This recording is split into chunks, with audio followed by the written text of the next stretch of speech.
Lost in the shuffle of the business today was just remembering the Vikings career of Eric Kendricks, where, yeah, all the talk of, yes, he was 31. Yes, he didn't really find a groove last year in the new 3-4 scheme. Yes, Father Time is catching up. And yes, the Vikings do save $9.5 million in cap space by moving on. But remembering Kendricks, the player, who flat out one of the best linebackers in team history, as well as one of the absolute best dudes off the field. It's just amazing, man. So just wanted to take a moment and show some respect to Eric Kendricks. And by the way, it really speaks volumes, the caliber of player and caliber of man that Kendricks was. That the Vikings, they had a thank you post, as well as a thank you hype video. And then Kendricks got some shout outs from Kwesi as well as Kevin O'Connell. And then the Wilfs. I mean, the Wilfs even put out a statement. The Wilfs don't really say much. The Wilfs are very quiet when it comes to NFL owners. But it speaks to the level of respect and reverence that they have for Eric Kendricks and his 8 years of service with the Vikings, that you got the triumvirate. You got the GM, the head coach, as well as the owners chiming in. And today was a good day. I mean, I actually kind of feel like the Vikings, instead of just batch releasing a bunch of players at once, just sort of spacing things out. And also they did do Kendricks a solid by releasing him a week before legal tampering, so he does get a jump on free agency. Since he was cut, he is free to sign with any team right now. And plus, I mean, it gave fans a day just to pay tribute and remember and respect Eric Kendricks. And it's an absolute phenomenal story, man. He's a 2015 second-round pick coming out of UCLA. Of course, teammates with Anthony Barr back in the day. And he was one of the pillars of the Zimmer defense, man. I mean, Harrison Smith and Daniel Hunter are the last men standing from some of those fantastic apex defenses. Because you think of Kendricks, you think of Barr, Linval, Everson, Xavier Rhodes when he was good, Harrison Smith, Daniil. Man, it's Greenway. Crazy, man. It's absolutely crazy. And by the way, this was a great day. Picking up Kendricks in the second round, number 45 overall, and this is a pretty good draft. I mean, Trey Waynes, he was okay throughout his rookie deal. Obviously could have been better, is what it is. Daniil Hunter in the third round. Yeah, so that day two, where you got Kendricks and Daniil, I mean, find me a better day two in the draft. That's really phenomenal, man. TJ Clemmings, Michael Pruitt, Arcole, finding Stephon Diggs in the fifth round. That's huge value. So, I mean, 2015 was a damn good draft for the Vikings. And, of course, like we mentioned, him and Anthony Barr were the Vikings linebacker core for a number of years. Barr parted ways with the team last offseason, signed up with the Cowboys this year, and now Kendricks follows suit, both of them 8 years in purple.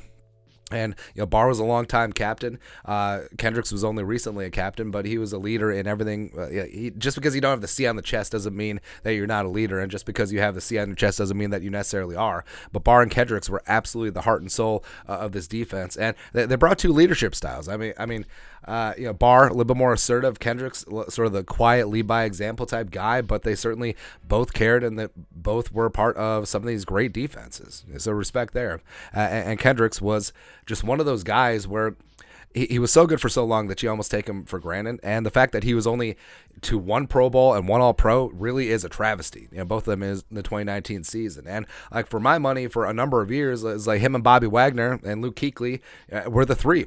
Were the triumvirate of the best three off-ball linebackers in the game. And he had 7 straight seasons of 100-plus tackles, led the team in tackles 7 out of those 8 seasons. Only Eric Wilson, 2020, surpassed him. 919 career tackles, 6 all-time in team history. And he deserves a lot of respect. Absolutely a ton, man. 15 career sacks, 51 passes broken up, 9 interceptions, 2 taken to the house. 1 was a pretty memorable fumble recovery. I forget which one that was. Very recently. Oh, yeah, the Buffalo Bills game.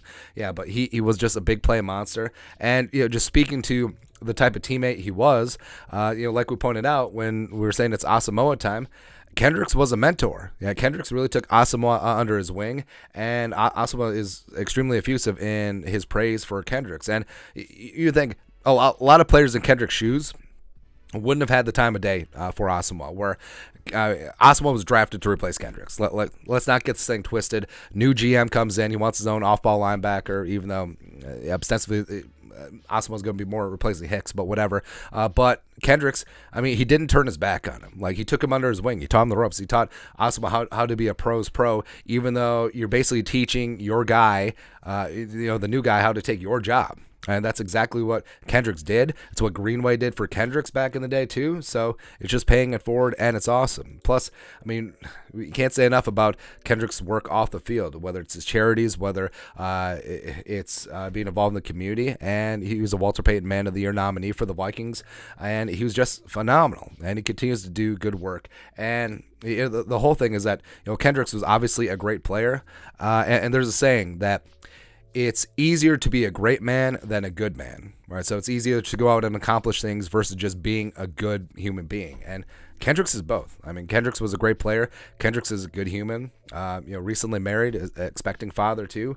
Very dedicated in that regard, and he loves his community. He loves his causes, and he's going to be involved in a lot of things in life away from the field. He has a lot of interests. He loves cars. He's got a YouTube channel. So I don't know what that's like. But he's a guy that super interesting and just a good dude. Just a good human being. So it's very easy to root for Kendricks throughout these years. And I'm just glad that he played for our team. And by the way, this is how all partings of great players who are aging out and teams should be. Like, there's no sniping in the media, no passive-aggressive comments, no cryptic social media posts, nothing. Just all respect, all love from the team as well as from Kendricks and from the fans, man. So I'd love to see it. But that's it. Your thoughts are thoughts. Take a look back at Eric Kendricks' Vikings career. Let us know your thoughts and our thoughts in the comment section below. Subscribe for daily Vikings takes. Want to support the work? Put a little something in the Venmo. But till next time, Skol, production value.